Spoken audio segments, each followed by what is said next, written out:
Assalamu alaikum warahmatullahi wabarakatuh. Yau muna tare da yadda ake mining ɗin Cilia. Cilia mining ne mai kyau wanda duniya ta karɓe shi, wanda ake sa rai insha Allahu za a samu alkhairi a cikinsa. Muna fata kai ma za ka yi rijista, sabo ne bai daɗe da fitowa ba. Kai ma za ka yi rijista. Da farko zan fara mata yadda ake rijistar sa tun daga tushe.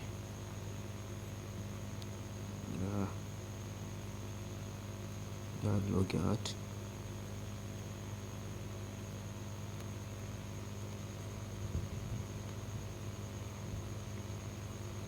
Farko in kana da link zan turo maka link ina gashi nan a comment na bidiyo ta. In ka shiga za ka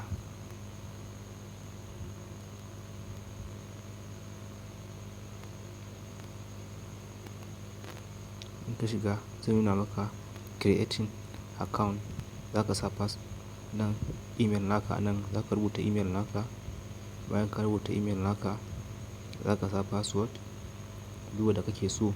Za ka sa ta a wurin da aka ce password ka sa, sai verification code, wannan referral code kai amin.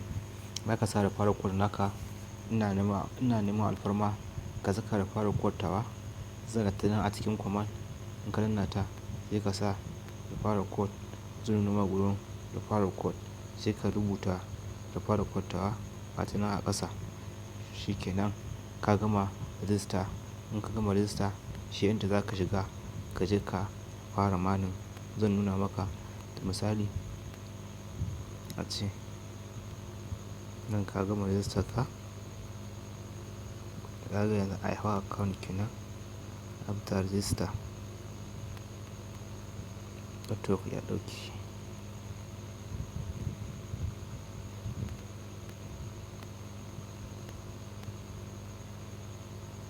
Yau after register sai ka taɓa.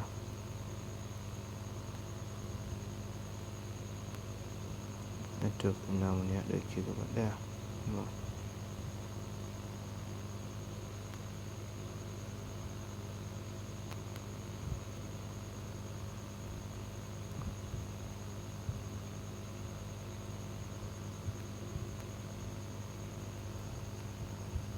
Yauwa ya dawo.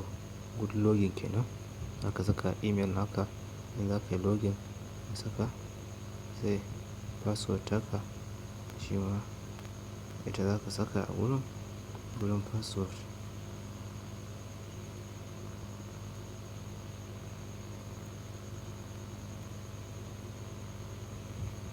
In ka rubuta password naka sai ka yi login.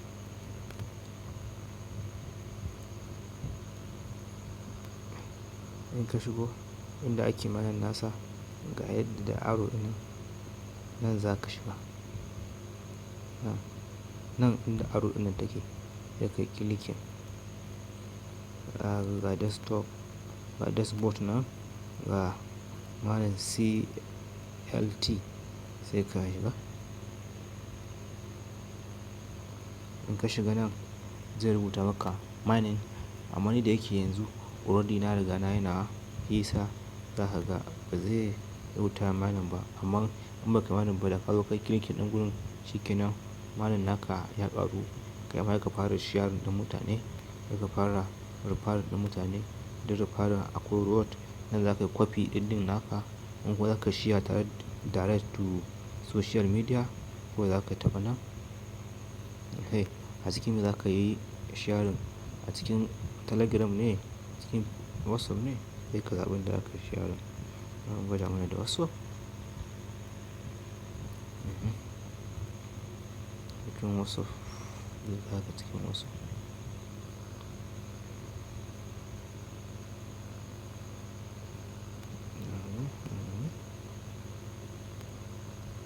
In ya kawo ka cikin WhatsApp sai ka zaɓi group da kasan za ka tura musu wanda za ka yi sharing ɗin.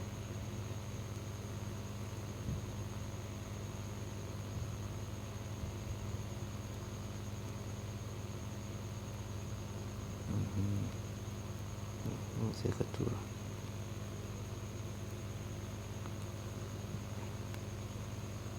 Kenan ka yi share kenan.